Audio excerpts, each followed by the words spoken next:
Well,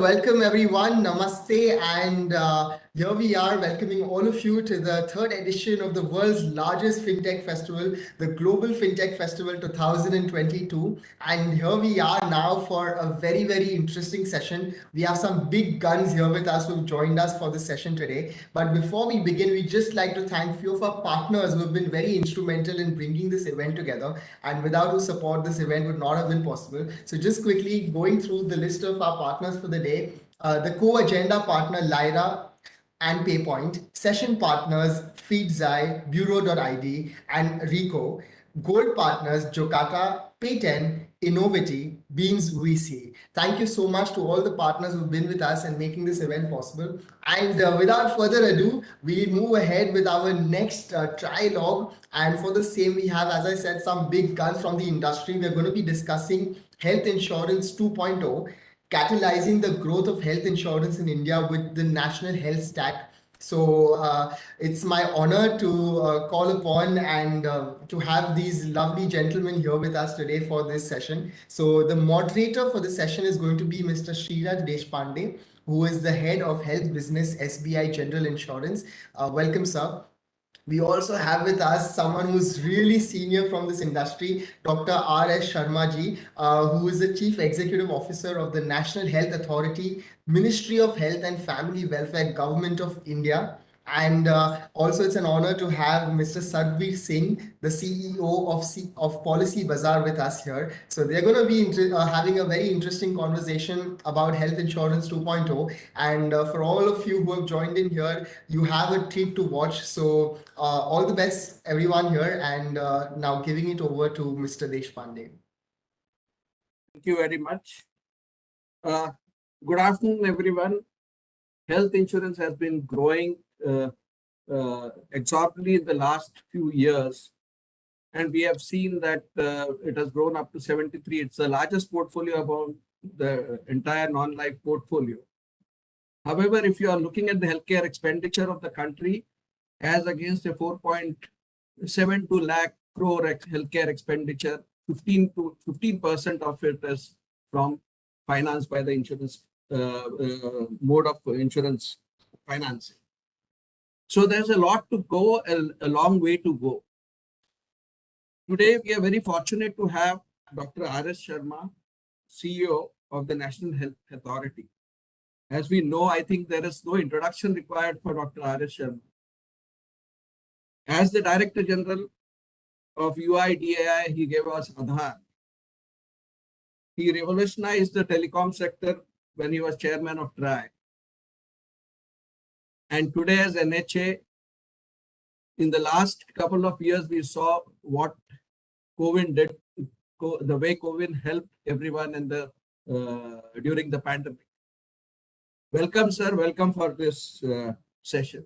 Thank you very much. We also have Mr. Sarbvir Singh, CEO of Policybazaar. Policybazaar being India's largest digital marketplace. I think this is he's the right person to be in this discussion. To start this dialogue, I would just like to ask the first question to Dr. R.S. Sharma. Sir, can you brief the audience on the National Health Authority and the major objectives of the same? Well, thank you very much, Mr. Deshpande. And let me start by saying that it's my privilege to participate in this Global FinTech Festival. And I think India has done a great work in the FinTech industry. And I think that virtually has revolutionized. You know, the very fact that we now have UPI transactions going to 7 billion per month itself is a testimony to the fact that, you know, how technology driven this sector has become and how much innovation has taken place in this sector. On the National Health Authority, basically it implements two broad programs of the government. One is what is called Ayushman Bharat, Pradhan Mantri Jan Arogya Yojana, ABPMJY, whose objective is to provide to the bottom of the pyramid 500 million people an insurance or assurance cover, health insurance cover, to the tune of 5 lakh rupees per month per annum per family. So that's one scheme which is actually the world's largest scheme which covers the health space. There are a mixed model of implementation. One is insurance model by some states. Other states have created their trust pool because the risk pool is pretty large. So they have created some trust and they are implementing and executing the scheme through trust. Other scheme which has been launched by our Honorable Prime Minister just about 1 year back on 27th of September 2021 is the Ayushman Bharat Digital Mission. And the overall objective of this is to ensure that we are able to use information and communication technology to make the health services affordable, quality wise better, and also accessible to everybody in the country. And because you spoke about telecom, because we already have a very vibrant telecom sector, very affordable data rates, and a huge connectivity. 4G is already there, 5G is coming. We have an opportunity to basically digitize the entire health space, and that digitization will ultimately impact the health insurance industry in this country. So that's what we do, Mr. Deshpande. Thank you very much, sir. As a follow-up question, one of the major objectives in 2018, the Niti Aayog came out with the National Health Stack. That was the year also National Health Authority was founded. How will this help to achieve universal health coverage? So one is, I think this is also a very important question, Mr. Deshpande. So one is that you see the ensuring that everybody of those 500 million people, they get covered by a basic, health insurance or health assurance, or providing health safety, so to say. That is one objective. The second one, as I said, the national health stack essentially consists of building blocks to that we are able to have health account for everybody. That's what our Prime Minister has actually articulated a couple of years back. One is everybody in this country must have a health account. All his health records, health episodes must be kind of linked to this health account so that one is able to build up a longitudinal health history, and therefore is able to have better diagnosis, better decision support for his treatment. That's second one. And secondly, third, one is able to share the health records with any service provider whom a person is going. So I think that's the kind of stuff which we have built. Now, that will require also the fact that we are able to pay remotely. Now we have UPI for that. We are able to authenticate remotely. We have Aadhaar and electronic KYC for that. And we are able to ensure that we are able to have video consultation easily. For that, we have very affordable data rates and a huge connectivity for that. And most importantly, we should have a privacy by design, which means that we are having a consent manager and consent architecture, whereby I will be able to share my record only by my consent. Nobody else can, get access to my record. And that actually is an extremely important thing from the perspective of health, because there's a huge privacy concerns around the health records. So I think these building blocks, which actually are operable today, because India has constructed a lot of horizontal utilities like Aadhaar, UPI, electronic KYC, consent artifact, digital locker, enable the system to operate. Thank you, sir. Thank you very much. I would now come to Mr. Sarbvir Singh. We have always been talking about reaching, or we have been talking about the missing middle, which is there. We have got still around 30 to 35% of the population, which is their missing middle. And there have been efforts to reach this. That is one. Second, we also have this below poverty line population, which is there, but which we talk about is going to keep on moving ahead, up the ladder. One, creating a further increase in the informal sector, which is still uninsured.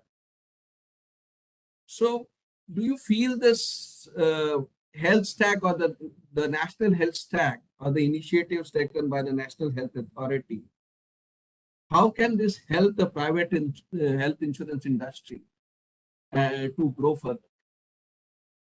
Sure. Thanks. First, it's an honor to be on this panel with Dr. Sharma and you. We appreciate being invited for this. I think, Policybazaar, we get over 1 crore people looking for health insurance in a year. So we have a fairly, I would say, granular sense of some of the challenges in what prevents health insurance from being penetrated further. And one of the points that always comes up, I think, from an insurer perspective, is the information that there is a lack of information and awareness about what is the health condition of various people. So, if you look at it from a pricing perspective, because one of the challenges to get to the missing middle is the pricing that is required to be affordable for these people to be able to buy health insurance. And if you break down the pricing, one of the challenges in pricing is the availability of information, because in many instances, even the person doesn't know, right, what is their exact health condition. Now, if we were this national health authority, this national health mission, I think one of the great achievements is to recognize this point that you need to have as Dr. Sharma said, a longitudinal view of the data. So it's not just a moment in time, but a longitudinal view of the data.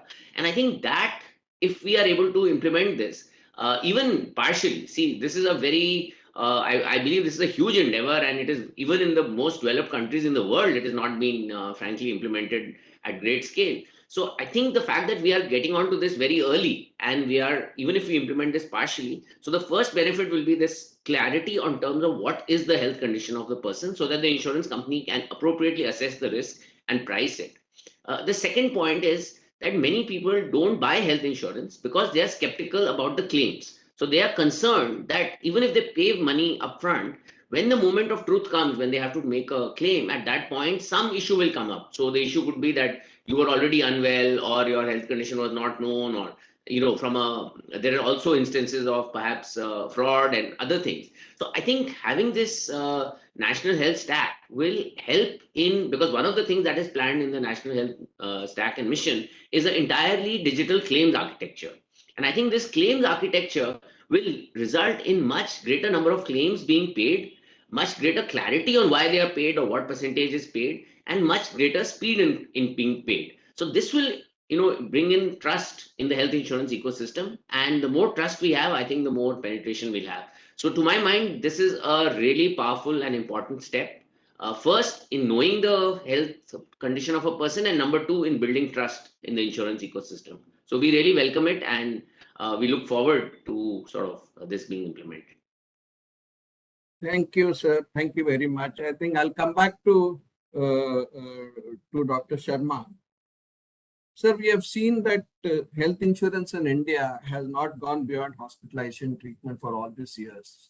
While many insurance companies have started some sort of OPD treatment, or some sort of preventive wellness treatments, etc.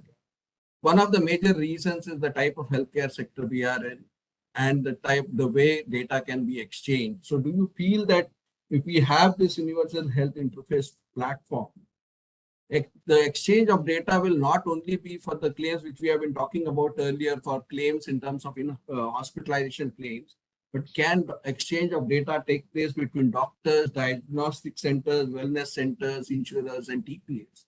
So if this is possible, there is a great scope for a comprehensive health insurance coverage in this country. I think, Mr. Deshpande, let me build on what Mr. Sarbvir Singh just now indicated, actually. One is that, once you start having a longitudinal health history, then and it is digital. A sharing of it is digital. It's not, I like you are getting a ream of paper and then, you are giving it to insurance company. This is not like that. It is shareable. And once you are able to easily share it, because it is digital, then this gives basically very, very customized kind of insurance, premium insurance proposals, insurance package to individuals. That's one important issue. So that will facilitate this. Let me build into the second point which he's basically made, which is, what happens is when the processing of these claims take place, one of the pain points of the industry is actually both from the provider side and also from the payer side, the fact that the processing of claims take a lot of time and a lot of money. So basically, I'm told, I don't know what is the fact. We actually are working with IRDAI on actually solving this issue. So I'm told that it takes about 500 to 600 rupees per claim, processing, if you take the cost of both providers and payers. Hospitals have, a room full of people who are basically filing claims for a Star Alliance, for X, for Y, for Z, in a different kind of way. Somebody requires it on email, somebody requires it on their own platform, and stuff like that. So I think what is important is, while IRDAI has actually standardized the formats, what is important is a digital pipeline, a digital pipe, which can ease this whole process of claim submission and claim satisfaction in a very, very unambiguous way. That's very important. And I think this is where the platform which we are building, called Health Claims Exchange, and which is actually built already. We are building the adapters from the provider side and adapters from the payer side. And then we have already published the specifications and the APIs for the platform. That platform actually will ensure the interchangeability of information in a very seamless way. And not only in a seamless way, it will also ensure in a very standardized way. So once you have the fast health information resources, FHR, FHIR as they are called, in a FHIR format, the claim object, the plan object, all those things, once they become very, very standardized from a technology point of view, I think the process, the process or the cost of processing of claims will come down. And then we will also be able to have low OPD, insurance coverage will also be able to provide it. Because ultimately, please remember, the cost of a transaction is extremely important. The Jam Trinity came in 2014-15. What did it do? It basically made the opening of bank account absolutely seamless, very, very cost effective. Previously, bank accounts were taking about 50 rupees or 100 rupees average. You have to photocopy all the documents. Now, the bank accounts cost you only 2 rupees, 3 rupees, because electronic KYC is free of cost. You can open a bank account sitting at home, because KYC is the only part in the bank account. Similarly, you are not having digital payment system so much. But once UPI came, that allowed even 1 rupee I can transfer to you, and that goes at 1 rupee to you. Now, the India's issue is low value, high volume transactions. And therefore, if the cost of transaction comes down, then there is an exponential growth. There's an exponential growth in UPI, exponential growth in bank account opening. Today, all the fintech companies are using that part. The direct benefit transfers with the government is doing billions of transactions, going to the farmers in the COVID times, going to the LPG cylinder holders. That becomes possible. So basically, what we are aiming at is to reduce the cost of the transaction, reduce the time in the transaction, reduce the friction in the transaction. And that is what this health stack will do. That is what the health claims exchange will do. And that is what the unified health interface on the same pattern as UPI we are introducing. This will ensure that applications are able to talk to each other in an interoperable manner. So video consult application with a patient, let's say A application, is able to talk seamlessly to application B, which is with the doctor. And that actually is again the game changer. So once you have interoperability, inclusion, low cost, frictionless, scalability, these are some of the attributes which digital public goods this country has produced, whether it is Aadhaar, UPI, or other things. That is what we are going to put down now in the health space. And I'm sure insurance industry is really, as you said, only 10% is coming to you. Maybe tomorrow, 50%, 60% will start coming to you. Thank you, sir. Sir, that was very, very insightful. Sarbvir Singh, sir, I think what is made clear is, if we adopt this path, I think there's going to be exchange of data between OPD, for which would be beneficial for getting in OPD or preventive health care. It's a comprehensive health care. So what do you have to say in this? How do you see the growth of health insurance possible? We are talking about health insurance too. Yeah, so I think as sir has explained quite clearly, see, one of the things that will happen with the digital infrastructure is that creation of products which is not possible today. So one of the reasons why OPD insurance, for instance, is not a very big segment in India is that right now it is very difficult to know whether a person, whether the consultation was for what amount, was it genuine, was it not genuine, etc. So right now the networks that exist are very small and very, I would say, only available to a select set of people. Now with this digital infrastructure, you can also incentivize the right behavior, which means that if I want to be part of a OPD network, I can join myself, right? There will be a set of standards as sir has outlined, and if I am willing to meet those standards, I will be part of this network. So if I want to be, I can offer video consultation, I can offer teleconsultation, I can, pharmacy, lab, etc. So I may be a small lab in a small city, but I can join this network and get business through this network. And I think that is finally, there will be an incentive to do the right thing, versus currently where there is actually not that much of an incentive. So I think that what we will see, the first order effects will be to see the growth of insurance as it exists today, which is primarily IPD, which is hospitalization and indemnity. I think then the second order effects will be the growth of these new kinds of insurance. So for instance, OPD, I think, will become more widespread. You could even have dental cover, you could have eye, you could have, other specialized forms of coverage, which, exist globally, but in our country have not yet got there. So to my mind, this national health, digital health stack is a game changer, because just like UPI has made use cases which were not available before, right? So paying a person on the street today, we buy something, we think nothing of paying, 25 rupees to a person on the street.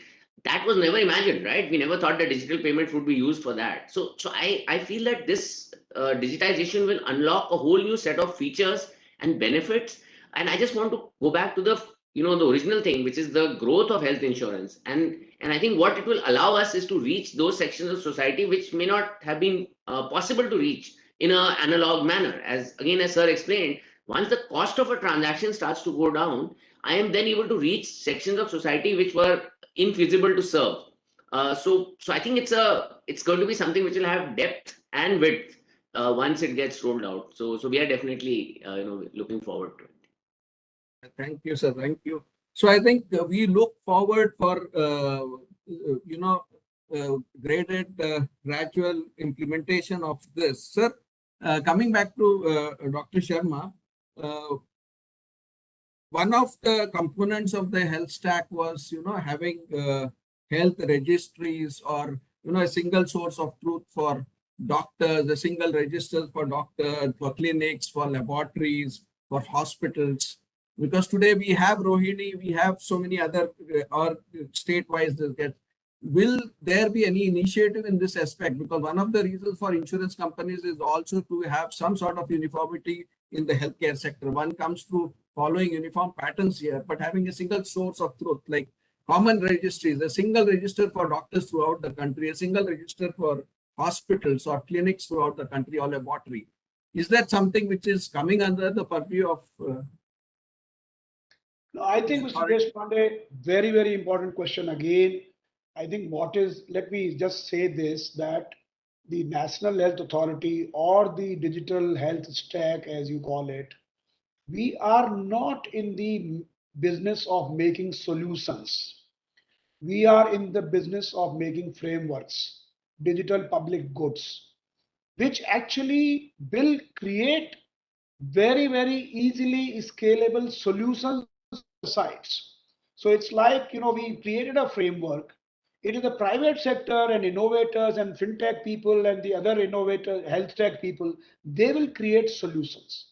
And what this framework does actually, it solves some issues where a solution provider does not have to build an overall solution, end-to-end solution. It gives them an opportunity to just build a little bit component and plug in. That's how we are proceeding. So let me explain by an example. Today, suppose Practo or 1mg is having a solution. Now they are having a solution of a video consultation. They are also having a solution for prescriptions and finally delivery of medicines. So what do? They basically create a video consultation application.